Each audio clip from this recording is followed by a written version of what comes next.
Iron Fist Season 2. I've been holding off on this one for quite some time. So we're finally going to get to that. First, though, it's been brought to my attention the existence of Twitch. Apparently, it's unthinkable that I didn't know this was a thing.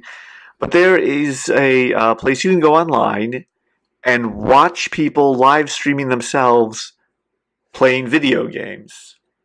I don't know why anyone would want to watch someone else play a video game. But apparently there are people who make like 6 figures a year doing this. And then I found out that there's a live stream for watching people eat. Just watching people eat food. And then there's a live stream, I'm not making this up, for watching people sleep. I am sleeping and eating, and I don't really get to play a lot of video games, but I sleep and eat, and I have been doing it for free, like a goddamn sucker this entire time. I need to start live streaming everything. I need to live stream myself sitting on a thunder bucket, squeezing out a fudge dragon, because I got a feeling someone's going to pay to watch it. I don't know why, but apparently anything can be live streamed and people will pay to watch it. We're that bored somehow someone who's already online where you can watch anything if you can even kind of sort of spell it, and that's what they're choosing to watch. Watching people eat and sleep, paying money and their finite time on this earth to watch that. That's a thing. So before this review is over, I am going to come up with a new live stream service. Okay? We're going to come up with that during this episode to figure out how I can make money doing something just stupid online. Besides for this. This actually takes some thought. The idea is something that is just mindless. Okay? But we'll get to that. For now, Iron Fist Season 2. So for those of you who haven't already heard, the second season of Iron Fist actually won an award. Yeah, it won an award. But it's almost sarcastic. Not a Razzie. It's not like that. It's a legitimate award for the most improved Rotten Tomatoes score ever from one season to the next. I believe it went from a 13% to a 50%. Which is still a failing grade either way. It's like you remember when you were like, maybe you had this in school. I did I think it was middle school. That was an award you could win for the most improved GPA. But of course, if you were already doing well, it was out of your reach. You had to take a fall. You had to take a dive and totally screw up your GPA so that you could then fix it. And a lot of times the students that received those awards, they were like issued out like at the end of every semester. They were students that went from a 0.5 GPA to a 1.5 GPA. Surprise, Iron Fist has been canceled. But strangely enough, so has Luke Cage, which has been doing well and really ended on a note that lets you know they definitely plan to keep going. It's also on the chopping block that they're going to get rid of all the other Netflix shows from the MCU, including Daredevil, Jessica Jones, The Punisher. Apparently they were not planning to do another Defenders anyways. They were going to rather do a different kind of team up every so often and just do a single season of that. Now, the reason for this, supposedly, according to Netflix, was because they don't do their ratings like Nielsen ratings. They go by how much people talk about their show on social media. That reeks of bullshit, because there's no freaking way there's not enough people talking about these things on social media. I mean, obviously there are. So what I suspect, and I'm not in the know here, but I would strongly expect that because Disney is planning to do their own streaming service soon, Netflix is getting rid of them, kind of was saying like your girlfriend's going to break up with you, so you break up with her first. So let's go ahead and start with the good news. This won't take long. As I said, it went from a 13% on Rotten Tomatoes to a 50%. And that is okay. That's a lot of improvement. And it did improve. There are better fight scenes. They're not great. I'll circle back to that, actually, when I make some comparisons to, say, Daredevil.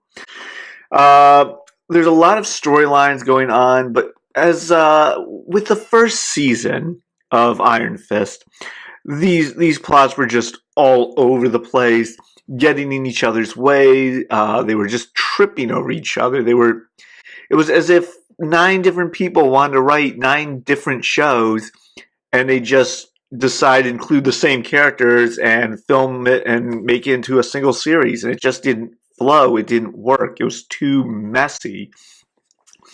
This time, the different storylines, at least, they fit together.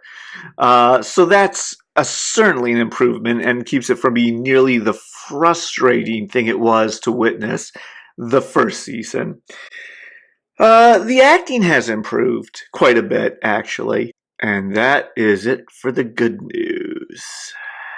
Let's start with one of the biggest problems here, which is character development. There's an attempt. I will give that credit to them.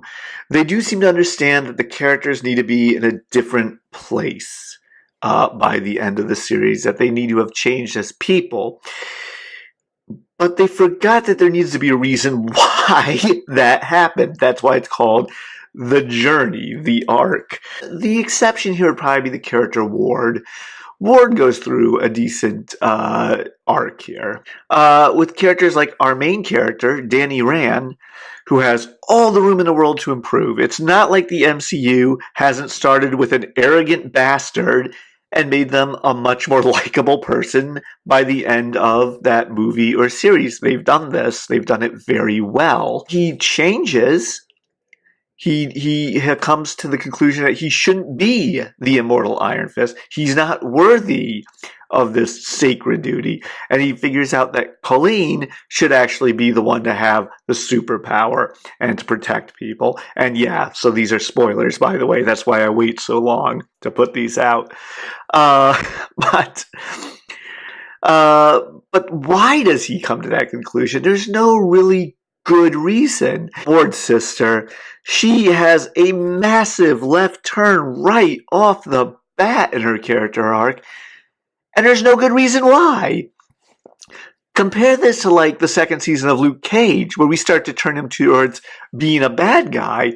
That felt organic. That was a change that was nurtured throughout the season, and we didn't get that here. So one thing that Marvel has definitely taken criticism for is having villains with the same power set as a protagonist.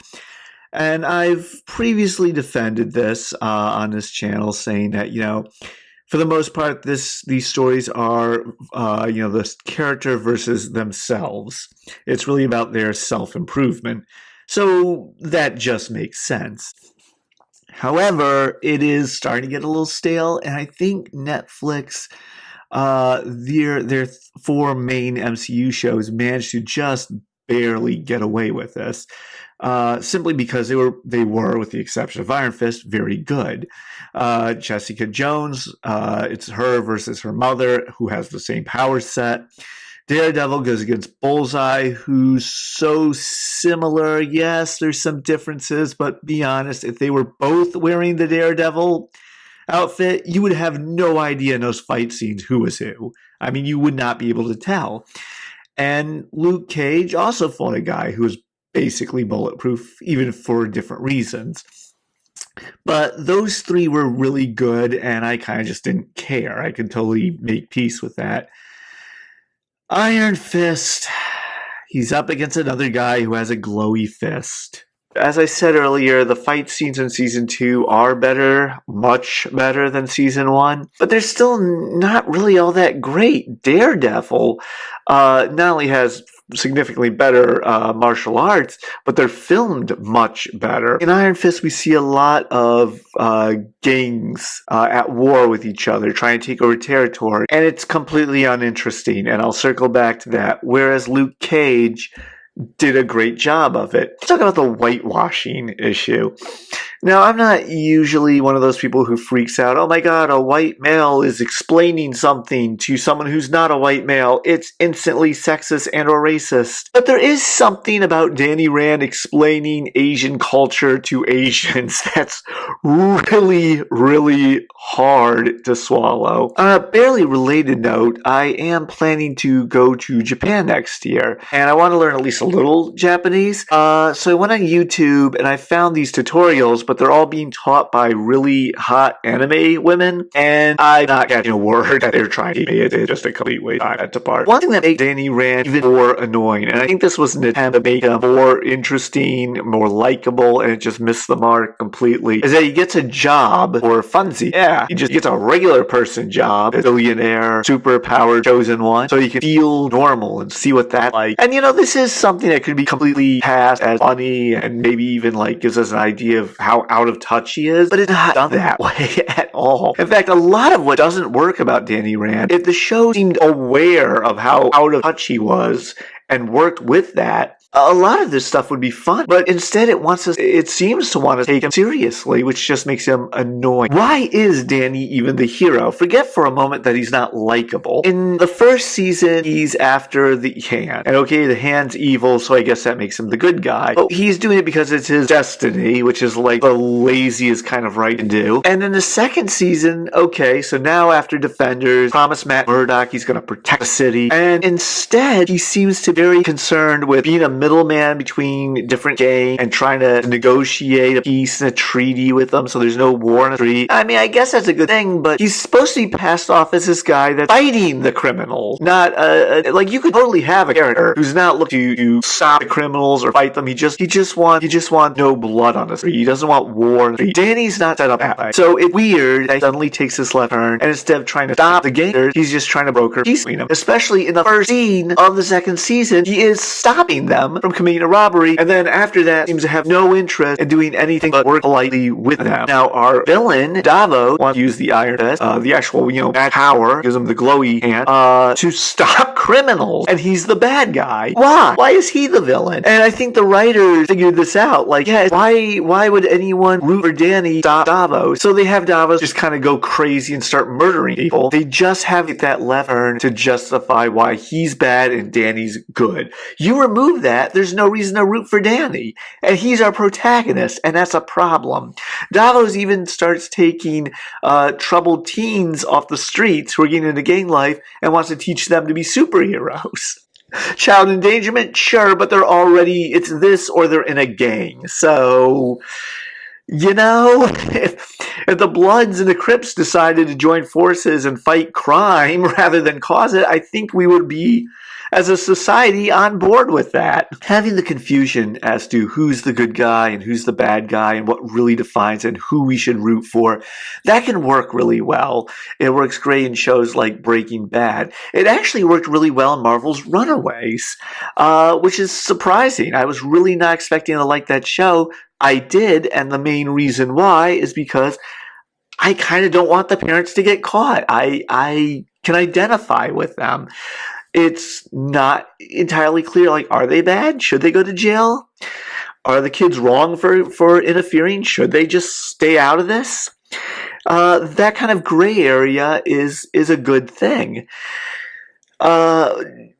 But just having the hero not act heroic and having the villain act heroic in their place isn't the same thing as having complex characters with complex motivations. There's a lot of stuff that just doesn't make sense in Iron Fist, and again, with the right tone, it would work. Take the show Gotham. It makes no sense. Every scene is completely ridiculous, but the actors sell it. They're straight-faced, and it makes it work. It's the same reason that the Adam West Batman worked. It was funny, but the people in it took it seriously, or at least, acted like they did. Iron Fist could take that tone, and this would work a lot better. It's why Batman and Robin didn't work. They had the right setup for an Adam West style Batman, but the actors were laughing and joking and kind of in on a joke, and that kills that tone. Also, they didn't really sell it as such. They didn't package Batman and Robin as an Adam West style of Batman. If you had that almost opening scene where Batman yabba dabba doos down the dinosaur and fights a bunch of guys on ice skates, if they had played the old 70s Batman music and, threw bam, pow, boom on the screen when he punches people, and then, like, as they did in the movie, he and Robin click their heels together and skates pop out of their shoes and they're sliding around. And they were and George Clooney and Schwarzenegger and all of them were just serious as hell about it, just straight faced. It would have been a much more fun movie, I think. Also, I really want to see a Batman movie with William Shatner as Batman. And I want Gary Busey as the Joker. And if we could somehow just convince Dick Cheney to be the Penguin, I can die a very happy person. So let's talk about the superpower in here, the glowing fist of the immortal chosen one. Who gives a shit? The fist lets you punch really hard. So what?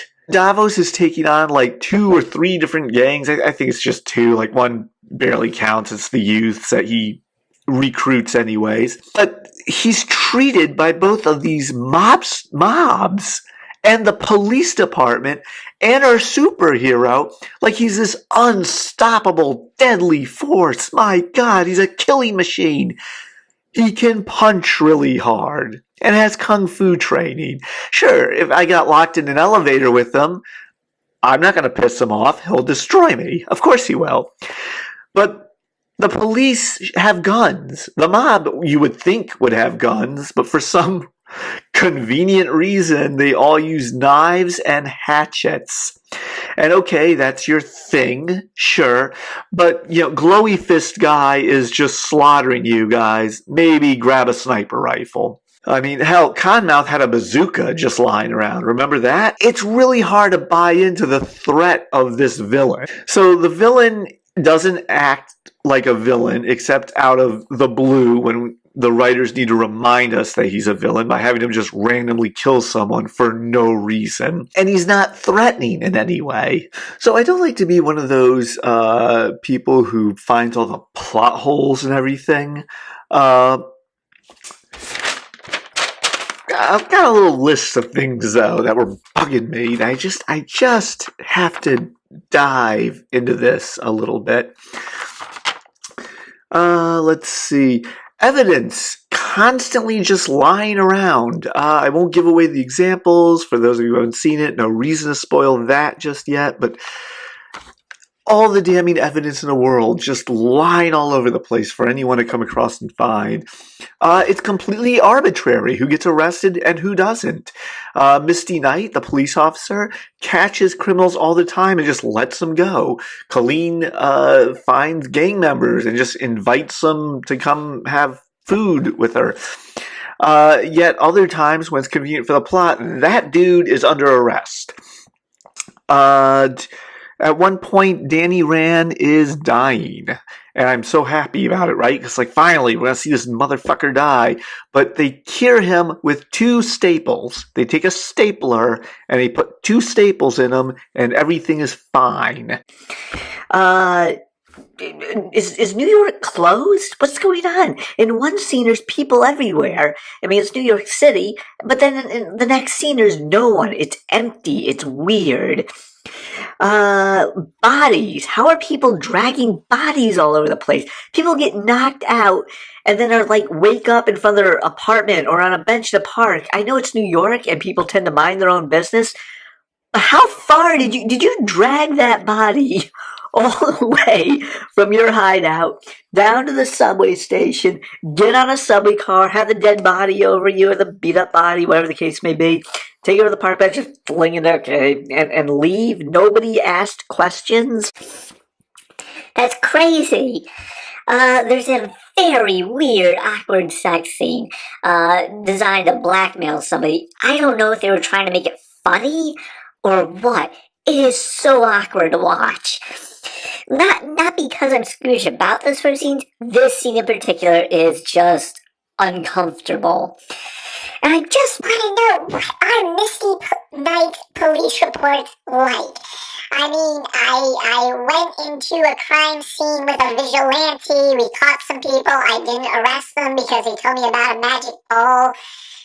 Misty out. I don't. And why does Davos know that this magic bowl is going to let him take the Jenny Rand's glowy fist? Why does he know that? I mean, there's something about like some agent writing, but why do you know that that's right?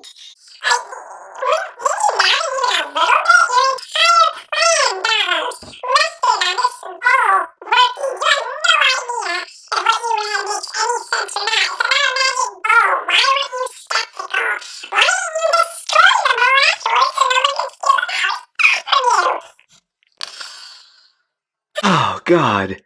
And then there's the ending. The ending to Iron Fist Season 2 is the single most confusing moment of my life. I told you at the beginning of this episode that before it was over, I would come up with some ideas for a live stream show. Oh, I've got them.